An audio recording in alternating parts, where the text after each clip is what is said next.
My business is called Tantay. My name is Jose Aste, and I started Tantay to bring Peruvian cuisine to Michigan. There's only one place currently in 2021.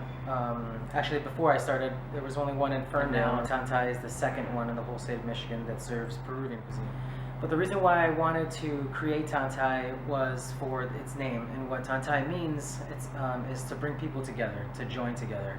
And that is a word in Quechua, which was the native language of the Incas. Luckily, I had some really good friends, and one of them challenged me to really ask myself, why is it that I'm doing this? Is it because of Peruvian cuisine? And it really was, but it's more because I want to bring people together. You know, before going into the restaurant industry, I worked in aircraft maintenance in the aviation industry. And, you know, so I decided to leave aviation because I wasn't basically using all of my skills, I think. But my interpersonal skills I really wasn't using so much as I wanted to.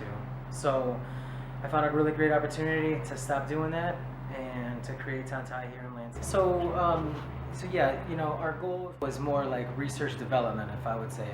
Just me personally as a business owner, first-time business owner, is just learn a lot, read, continue to ask those questions, and build a team.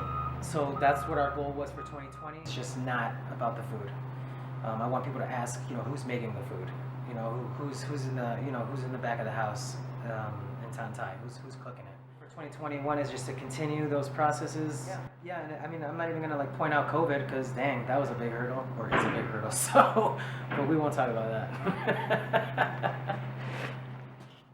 In Peru, there's so many regions. So there's the jungle, there's the Andes Mountains, there's desert, and then there's coast. For me, my favorite is coast. I grew up on the coast, both on the Pacific and the Atlantic.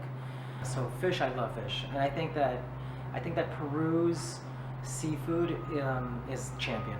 It's something that I am really excited. It's something that I envision at some point, you know, in the future, is just having a little ceviche bar.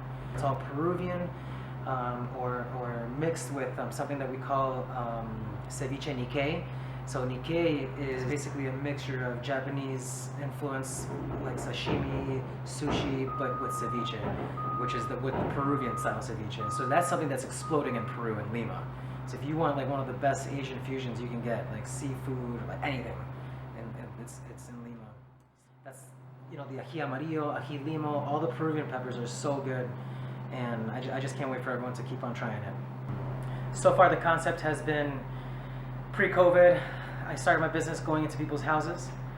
I started my business here at the Allen Neighborhood Center, using the farmer's market and the community kitchen. And as you can hear in the camera, you can hear some construction going on. So, you know, we've been here for a year and a half now. We're about to go into the Accelerator kitchen to continue our journey to make more food. But what I'm trying to say with all this is that this is like a clear path for a lot of other entrepreneurs. And if you're out there, if you know someone that's got really some passion in the food and beverage industry, you know, point them to the Allen Neighborhood.